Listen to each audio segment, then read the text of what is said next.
আসসালামু আলাইকুম, আমি Yasir Rahman, is instructor at radiance education Moulvibazar. আজকে আমার সাথে আছেন আমাদের 150তম ব্যাচের একজন শিক্ষার্থী মোহাম্মদ আবদুল্লাহ আল বাকি। রিসেন্টলি আইএস এক্সামে উনি 7.5 অ্যাচিভ করেছেন। সো যে স্কোরটি একটি ভালো স্কোর, তো congratulation sir. Thank you sir. So আমি এখন আপনার কাছ থেকে আপনার ইন্ডিভিজুয়াল স্কোর সম্পর্কে একটু জানতে চাবো। যদি আমি আমার ইন্ডিভিজুয়াল স্কোরের কথা বলি, তাহলে আমার লিসনিংয়ে ছিল 8.5, স্পিকিংয়ে ছিল 7.5, রাইটিং আর রিডিংয়ে ছিল 6.5 করে। মাশাল্লাহ। তো স্যার, আপনার এই প্রিপারেশনের সময় আপনি কোন কোন বিষয়গুলো ফলো করেছেন মেইনলি? মেইনলি আমি যখন প্রথমে প্রিপারেশন শুরু করার প্ল্যান করি, তখন আমি নিজেই রিসার্চ করেছিলাম যে মৌলভীবাজারে এখন কোন প্রতিষ্ঠানটা বেস্ট হবে আমার প্রিপারেশন নেওয়ার জন্য। দেন আমি নিজেই রিসার্চ করি এবং আমার সিনিয়র ভাই যারা আছে তাদের জিজ্ঞেস করেছিলাম। তো সবাই রেডিয়েন্সকে সাজেস্ট করেছিল। দেন আমি অনগোয়িং ব্যাচ ছিল 150, সো এটাতে আমি অ্যাডমিশন নিই। দেন তো আমি প্রত্যেকটা মডিউলে অনেক ভালো ফিডব্যাক পাই স্যারদের থেকে। যদি আমি লিসেনিংয়ের কথা বলি, প্রথমে আমার লিসেনিং এমনিতেই ভালো ছিল প্রথমে আমার, এরপর দেখা গেল আমার এই যে লিসেনিংটা 6.5 থেকে 7-এ স্টার্ট হয়ে যায়। আমি কোনোভাবে ইমপ্রুভ করতে পারতেছিলাম না। দেন আমি স্যারদের সাথে যোগাযোগ করি, মেয়ের সাথে কথা বলি। দেন স্যাররা অনেক ধরনের টিপস অ্যান্ড ট্রিক্স শিখিয়ে দিয়েছিলেন, যেটা আমাকে অনেক বেশি হেল্প করেছে। এবং লিসেনিংয়ের ক্ষেত্রে আমি যদি বলি, তাহলে আমি প্রত্যেক দিন অ্যাটলিস্ট দুইটা করে টেস্ট দেওয়ার চেষ্টা করতাম এবং আমি আমার মিস্টেক্সগুলো অ্যানালাইসিস করতাম, যেটা আমাকে অনেক বেশি হেল্প করেছে আমার স্কোরটা বুস্ট করার জন্য। ওকে, আমি যতটুকু জানি যে আপনার ব্যাচ শেষ হওয়ার সাথে সাথেই আপনি রেজিস্ট্রেশন করে ফেলেছিলেন। তো এই ধারণাটা কেন আসলো আপনার মাথায় যে আমি এখনই রেজিস্ট্রেশন করব? আমার মাথায় প্রথম থেকে এটা প্ল্যান ছিল যে আমার যেই দিনে আমার এই যে ব্যাচের ক্লাসটা শেষ হবে, আমি সাথে সাথে রেজিস্ট্রেশন করে ফেলবো।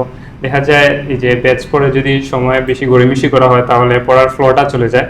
সো আমি আমার ফ্লোটা রক্ষা করার জন্যই এই যে সাথে সাথে যেই দিন ক্লাস শেষ হবে, এই দিন আগের দিন আমি আমার মেন এক্সামের এই যে ডেটটা বুক করি। দেন আমি নিজেই প্রিপারেশন নিই 1 মাস বাসায় বসে, যেগুলো পড়ানো হয়েছিল ক্লাসে। দেন ওকে, আপনার লিসনিং পর তো আমরা যদি স্পিকিং এর কথা একটু দেখি, তো এক্ষেত্রে দেখতেছি যে 7.5 আসছে আপনার স্পিকিং এ। তো আপনি যখন জয়েন করেছিলেন আমাদের ব্যাচে, তখন আপনার লেভেলটা কতটুকু ছিল, বা আপনি যখন 7.5 পেয়েছেন তখন আপনার যে লেভেল ছিল এটার সাথে আপনি কিভাবে কম্পেয়ার করবেন? এই প্রসেস বা এই যে আপনার উন্নতিটা হয়েছে, আপনি এই ক্ষেত্রে কিভাবে উন্নতিটা করেছেন? আমি যদি স্পিকিংয়ের কথা বলি, তাহলে আমার প্রথম দিকেই 6.5 ছিল, যেটার জন্য আমি একটু কনফিডেন্স ছিলাম আমার এই মডিউল নিয়ে। দেন দেখা যেত আমি এই মডিউলে একদম কম সময় দিতাম, যেহেতু এটা একটু ভালো ছিল প্রথম দিকে। দেন আমি যেগুলো মক দিয়েছি বা পার্শিয়াল দিয়েছি, সবগুলোতেই প্রায় 6.5 ছিল। দেন আমি এই যে আমি যার কাছে দিয়েছিলাম, এই যে বেশিরভাগ এই যে মক আর পার্শিয়াল দিয়েছিলাম, উনি ছিলেন অনন্যা ম্যাম।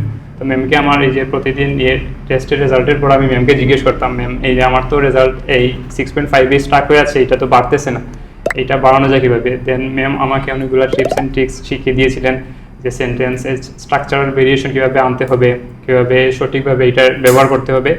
এটা আমাকে অনেক বেশি হেল্প করেছে আমার এই যে মেইন এক্সামে 7.5 অ্যাচিভ করতে। ওকে, আপনার রিডিং এর স্কোর তো 6.5 ছিল। জি স্যার। তো অনেকে তো দেখা যায় যে রিডিং নিয়ে অনেক বেশি নার্ভাস থাকেন, অনেকে ভয়ে দেখা যায় যে উনি এক্সাম দিতেই চান না রিডিং এর কারণে শুধু। তো এক্ষেত্রে আপনি 6.5 পর্যন্ত কিভাবে পৌঁছালেন, বা আপনি যখন প্রিপারেশন নিতেন বা ক্লাসের পরে যখন ক্লাস টেস্টগুলো প্লাস মক টেস্ট দিতেন, তখন কিরকম স্কোর আসতো? আমি যদি রিডিংয়ের কথা বলি, রিডিংটা আসলে আমার জন্য একটা নাইটমেয়ার ছিল প্রথম দিকে। যখন আমি এই যে টেস্ট দিতাম, তখন আমি ফ্রাস্ট্রেটেড হয়ে যেতাম, আমার স্কোর বাড়তেছে না। মেইনলি আমার স্কোর 5.5-এ থাকতো, এই যে হার্ডলি 6-এ রিচ করতো। দেন আমি যে কয়েকটা স্পেশাল ক্লাস ছিল রিডিংয়ের, যেগুলো সবার জন্য ফ্রি ছিল এই ক্লাসগুলো রেডিয়েন্সে, তো এই ক্লাসগুলো আমি অ্যাটেন্ড করেছিলাম। দেন রাফি স্যার অনেক ধরনের গাইডলাইন্স দিয়েছিলেন, যেটা আমাকে অনেক বেশি হেল্প করেছে রিডিংয়ে ইমপ্রুভ করার জন্য। মেবি আমার আরও বেশি আসতো, কিন্তু আমার টাইম ম্যানেজমেন্টে একটু সমস্যা হয়েছিল। দেন 6.5। ওকে, আপনার কাছে কেন লাগে যে স্টুডেন্টরা টাইম ম্যানেজমেন্টের কারণেই মেইন স্কোরে বা তাদের ডিজায়ার স্কোরে পৌঁছাতে পারে না? রিডিংয়ে যেহেতু 1 ঘন্টা থাকে, এইটা বিট টাফ আমাদের জন্য, যেহেতু ইংলিশটা আমাদের নেটিভ ল্যাঙ্গুয়েজ না। দেন এইটার জন্য ফার্স্টের দিকে স্ট্রাগল করতে হয় যে ভোকাবুলারি নিয়ে, যেগুলো আমরা অনেকেই জানি না, কারণ এই যে সেন্টেন্স এই যে আন্ডারস্ট্যান্ডিংটা কম, এইটার জন্য অনেক সময় লাগে আমাদের। এটা নর্মাল একটা সেন্টেন্স বুঝতে সময় বেশি লাগে, এটা আমাদের ওভারঅল ড্যান্স করে এফেক্ট করে। So, এটার জন্য এই বাধাটা কিভাবে অতিক্রম করা যায়? যে আমি বলবো স্যার বেশি বেশি প্র্যাকটিস করার জন্য। Reading is all about practice. আমি যখন এই যে প্রিপারেশন নিচ্ছিলাম, আমি মেইনলি প্রত্যেক দিন একটা করে টেস্ট দিতাম রিডিংয়ের, ক্যামব্রিজ থেকে মেইনলি। সো আমার এই টেস্টের পর আমার যেগুলো মিস্টেক ছিল আমি এগুলো অ্যানালাইসিস করতাম। দেন আমি যেগুলো নতুন ওয়ার্ড ছিল এগুলো আমি লিখে লিখে শিখতাম, যেটা আমাকে অনেক বেশি হেল্প করেছে। পরে দেখা গিয়েছে ম্যাক্সিমাম ওয়ার্ড আমার জানা। সো আমার যে ওয়ার্ডগুলো আপনি লিখে লিখে শিখতেন ওইগুলা কি পরবর্তীতে মনে থাকতো? স্টুডেন্টরা তো দেখি যে ওইগুলা ভুলে যায় অনেক সময়। আমি ওইভাবে মুখস্থ করতাম না, আমি জাস্ট একবার চোখ বুলাতাম, চোখ বুলালে আমার এই যে এইটা মাথায় থাকতো, বা আমি একটা আইডিয়া নিতে পারতাম যে আসলে এইটা মানে এইটা হতে পারে। আমি একদম সার্টেন না হলেও আমি গেস করতে পারতাম যে এটার মিনিং এইটা হবে। মানে repetition of practice. Yes sir. Okay, so আপনার রাইটিং এ 6.5 আসছে, আপনার টার্গেট কত ছিল? আমার টার্গেট ছিল রাইটিংয়ে অ্যাটলিস্ট 7 অ্যাচিভ করা, যেটা হয় নাই। যতটুকু আসছে আমি আলহামদুলিল্লাহ, এইটা হিউজ। আই থিঙ্ক রাইটিংয়ের জন্য 6.5। ওকে, সো কোনো স্পেশাল সাজেশন আছে আপনার পরবর্তী যারা এক্সাম দেবেন তাদের জন্য? ওয়েল, যারা পরবর্তীতে এক্সাম দিবেন আমি মনে করব যে রেডিয়ান্সকে অবশ্যই আপনাদের কনসিডারেশনে রাখবেন।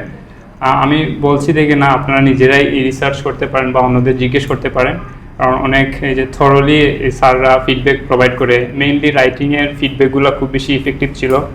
আমি নিশাত ম্যামের কাছ থেকে বেশিরভাগ সময় রাইটিংয়ের ফিডব্যাক নিতাম, সামিন স্যার ছিলেন। সো স্যারদের ফিডব্যাক খুব বেশি এফেক্টিভ ছিল। সো আমি সবাইকে সাজেস্ট করব যে রেডিয়ান্সকে কনসিডারেশনে রাখার জন্য। ওকে স্যার, ধন্যবাদ আপনাকে।